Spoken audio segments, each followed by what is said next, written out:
This video is not quite like my usual videos as it has nothing to do with the electronics.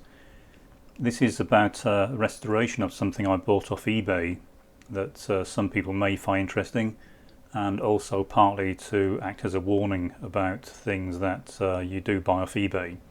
This one had a bit of a better outcome than most, but I thought you might find it interesting. So firstly, this is what I bought. For anyone not familiar with these, it is an Ariel leader. It's a vintage motorcycle built in the late 1950s, very early 1960s. As you can see, it was in a bit of a state which I was aware of when I bought it. However, it was not until I started looking at it in more detail that I realised quite what a state it was in, and that the seller had been less than honest with his description.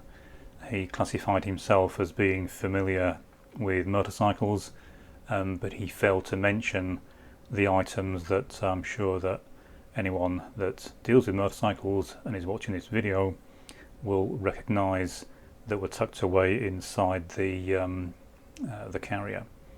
Yes, that's the crankshaft. The pistons are in there as well. There was nothing inside the engine whatsoever.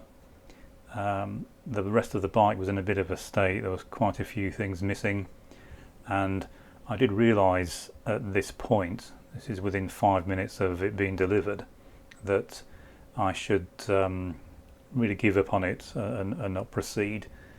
But I bought this for historical reasons. I've wanted one for a while, and also this bike had a hard life and I couldn't bring myself to scrap it, so decided that although it was going to be a lot of work and money, that I was going to see if I could at least get it going again to a state where I could have a bit of fun in it.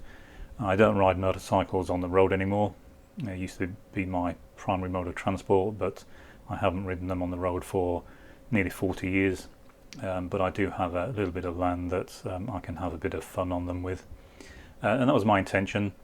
But it was going to be more of an epic restoration than I'd even realised at this point. So the first job was to strip out the engine, strip the frame down, get the bike into its component parts, and see just what was going to be required to get the engine up and running. The crankshaft and the internal parts were in extremely poor state. The bike had been stored somewhere where it was obviously constantly wet, so there was a lot of rust. Luckily, a friend recommended a company called Dragonfly Motorcycles, and they were extremely helpful, and I did obtain some of the parts I needed from them to make a start on the engine. Anyone familiar with these engines is no doubt aware that they are fairly unusual, and they are a bit of a pain to work on in some ways. You need a lot of special tools, so I ended up having to make tools, and it was quite interesting, but it did take about a month to get the engine to the point where I could try test running it on the bench.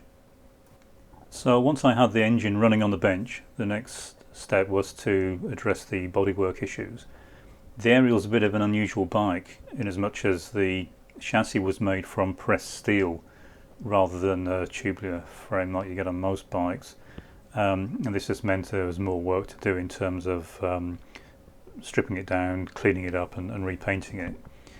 What I did in the end was to completely strip it down to individual components, bead blast them all so they were back to bare metal, and then repaint them from scratch.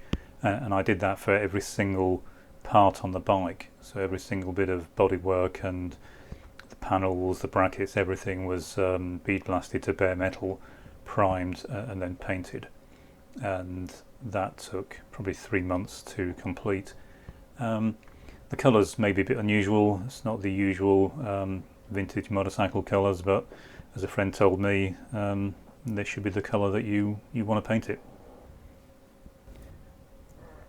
So once I had everything painted and ready to go back together, it was a case of in what order should I reassemble it. The manual doesn't really give you a lot of information with regards to that, so I just suspended the centre part from the ceiling in my workshop and then just started adding bits to it as seemed to make the most sense, and it went together fairly quickly. It only took a couple of days to get the bulk of the motorcycle reassembled. It was really when I got down to the details that it started taking a lot longer. I'd completely rebuilt the wiring loom, but I didn't know where it was supposed to go in the bike. A lot of the parts on the bike weren't actually fitted to the bike when I got it, and although a friend had one of these when we were at school, I couldn't remember exactly where all the bits and pieces went together. I'm still in touch with him, and he gave me some advice on various parts of this. But it was, as I say, it went on for quite a long time, trying to get all the bits together, trying to get them to fit. Press steel's got a characteristic of its own, especially when it starts to get old and corrode, because it changes shape. So that had a few interesting consequences, but as I say, it went together fairly well, and then I got to the landmark point where I could finally try to take it out and see if it would actually move. So this is what it looks like now. Bit of an improvement, but still a lot of work to go. Got all the basic bodywork back together, all the mechanics up and running. It runs well. So it'll start.